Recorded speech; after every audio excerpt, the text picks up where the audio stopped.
did you feel good going in, or was there something different this time? I mean, it's always crazy going into every fight, you know? It's always so much chaos and so many things going on, and things weren't perfect, they never are. And I think the one thing that was different was it was my third title fight in 9 months, and I don't think anyone's ever even attempted that before. And that's a lot.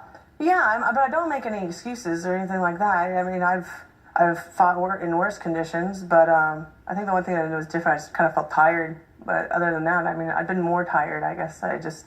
So when you get hit that hard, what happens to you? Like, do you feel it at the time, or there's so much adrenaline you don't feel it? Well, I got clipped in the first exchange. So I was knocked out on my feet like the first time I got hit, and that must have surprised you.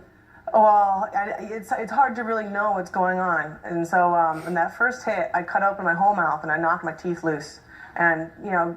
Guys fight for 5-minute rounds, and they're teeing off each other's faces the whole time, and nothing like that happens. And it was just destiny. It had to go down that way, and it was weird. I had like no perception of like. I felt like almost like I couldn't see. Like I could see, but I couldn't tell like how far my hand was from my face or how far she was from me. Like when you sit and you're not moving and you still are aware of where your body is, that's like a part of your brain that's telling you where you are in space. And it was like that kind of turned off. I was like swinging blindly. I knew she was out there, but like it was, I really don't remember most of it. That must have been really scary then, because you're aware that that's happening, and also that's like in a split second you're aware of that, and you're still trying to protect yourself. Well, you're aware of that, and you have to try and not make it appear as if you're hurt. Right. Because if someone can tell, then they're going to swarm in on you. And so I was trying my best to make it, to kind of hide the fact that I wasn't even there anymore. So do you have, like, how long does a headache last after you're hit like that? Do you have a headache still?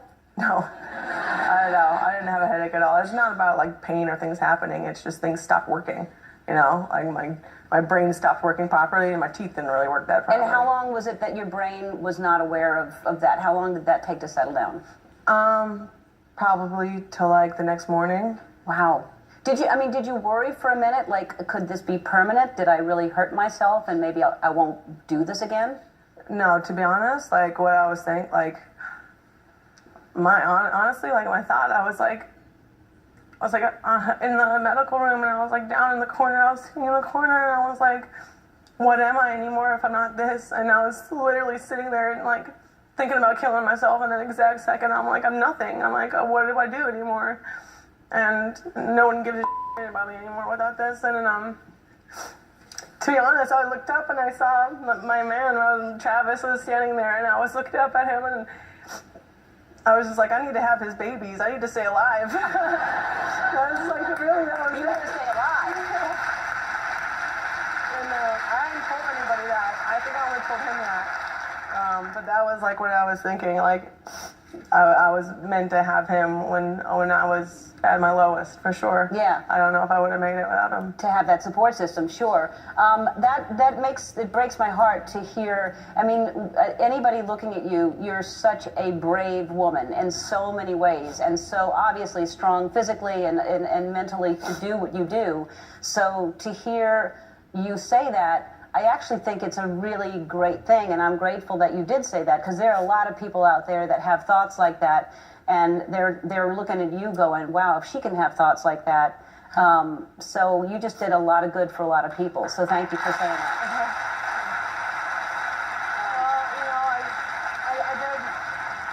I did a lot of thinking, and I'm like, why did this happen? Why does this have to happen like this? Because I do believe, like, all the best things come from the worst things. Every worst thing happened in my life, it resulted in the absolute worst things. It resulted in the absolute best things. And I'm trying to think, like, what is the reason of all this? And I'm thinking, like, what my actual purpose is, and maybe just winning all the time isn't what's best for everybody. And I felt like maybe my role is, everyone has their moment of picking themselves off the floor, and I'd gone through several of mine, but no one had actually seen me go through it, and maybe I just had to be that example, picking myself off the floor for everyone, and maybe that's what I'm meant for. And I really do believe I'm still undefeated, because being defeated is a choice. Everybody has losses in their life, but I choose to always be undefeated. Good for you. Good for you. So so you're going to fight again. Clearly, that's what you're saying. And who do you want to fight next? Of course, I want to fight Holly. I want to beat her and make everything right again. Of course. So Holly's going to fight somebody else next, and so I'm assuming you want Holly to beat that person so that no one else beats Holly. Of course, I want to be the one to beat her. Okay. So poor Holly, look out. I mean, I don't feel bad for her at all. Yeah. All right. Well, listen. I think you're amazing, and you know that. I told you that last time you were here. But you just won me over even more. I think showing vulnerability and showing that just because you're strong doesn't mean you have a soft side and a vulnerable side. And I think it's important to have both. You can't, if you're just strong, you're not a human being. We all have everything that you're showing. So thank you for showing that. We have to take a break and we'll come back and talk about this amazing Sports Illustrated.